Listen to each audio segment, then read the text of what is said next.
I thought today would be a good day to start breaking some brains. So we're going to focus on a topic that has been a debate forever, and that is, what is truth? There's no such thing as your truth. There's no such thing as my truth. There's no such thing as his truth and her truth. There is one truth, and then everybody's perceptions of it. Now, I think understanding what truth is fundamentally one of the most important concepts that a person can incorporate into their everyday thinking. If we don't understand what truth is, then how can we possibly determine what is true and what is not true in our lives? Especially when we've received some very skewed ideas of what truth is, it will then ultimately result in very skewed perceptions. So let's jump in, because I think this is going to be a fun topic for discussion, and also I just think it's something that everybody should know. Not only can the word truth be defined, but the truth can also be known. This is a modern-day commercial airliner. Most of us associate this object with airports, transportation, and even engineering. What if I told you that there were people on this planet that viewed this object as a god?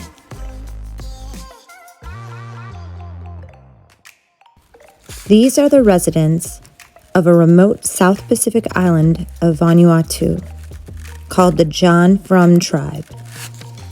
They were discovered by the Australian government military in 1946. And during the Second World War, this tribe observed planes dropping goods and materials nearby.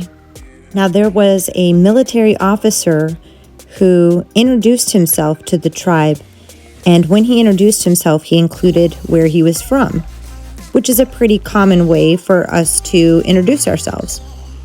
This man ended up being referred to as their Messiah, and they called him John Frum. Now, after the troops left the island, the tribe went on to erect airplane statues. They held ceremonies and developed an entire religion based on this experience. Now, John Frum told the tribe that he would be returning on February 15th. So each year, the tribe celebrated the second coming of the Messiah on this day, only for the Messiah to never return. So you can probably see where I'm going with this. Now, when we objectively analyze the story of the John Frum tribe, we can see that their religious story was based on inaccurate perceptions of what the truth actually was.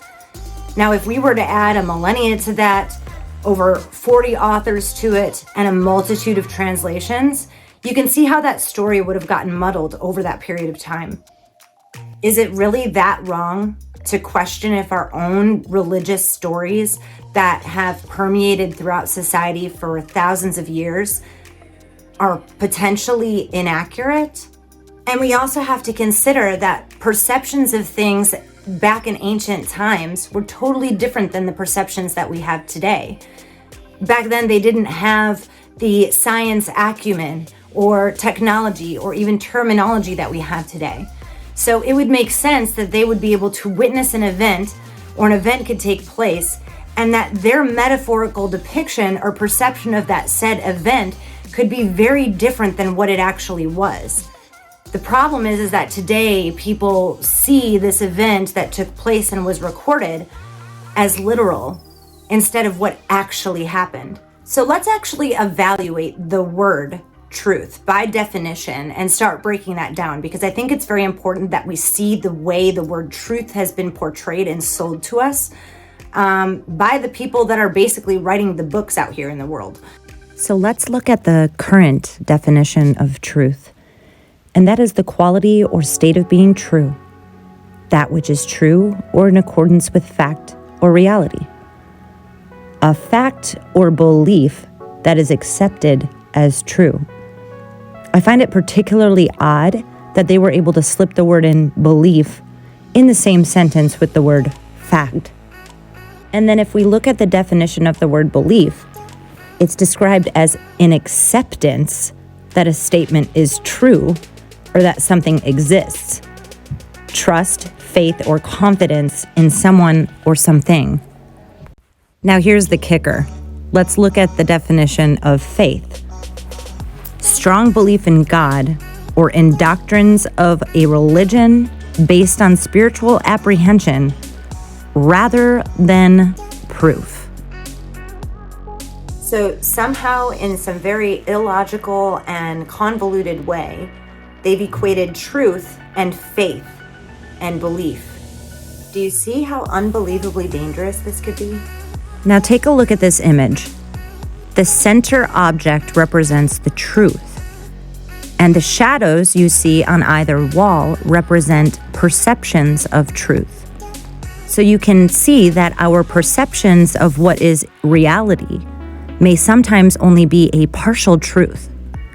So in order to get to the truth, you have to be willing to get rid of your own perception of it, and you also need to be willing to see the other perceptions of it. This means it is your responsibility to consider every possibility before forming an opinion. So because I strongly disagree with the current definition of truth, let's go ahead and redefine it, shall we?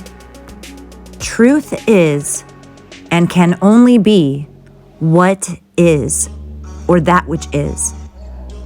That which is based in reality and is unaffected by one's own perception. Truth has nothing to do with what you believe. Truth has nothing to do with what your perception is. Truth is simply what is. Now, unfortunately, much of the world's people do not want to take on the responsibility of having to evaluate all of these perceptions to come to some sort of truth. And this is where the most dangerous thing happens, and that's called group think. And that is the practice of thinking or making decisions as a group in a way that discourages creativity or individual responsibility. Groupthink is not only incredibly irresponsible, but it demonstrates mental and emotional laziness as people do not want to get to the truth. And if you ever find yourself falling into this category, it is so utterly important that you intervene and change your thinking. It is your responsibility and your responsibility alone. May the truth always come to light, and may the truth set you free.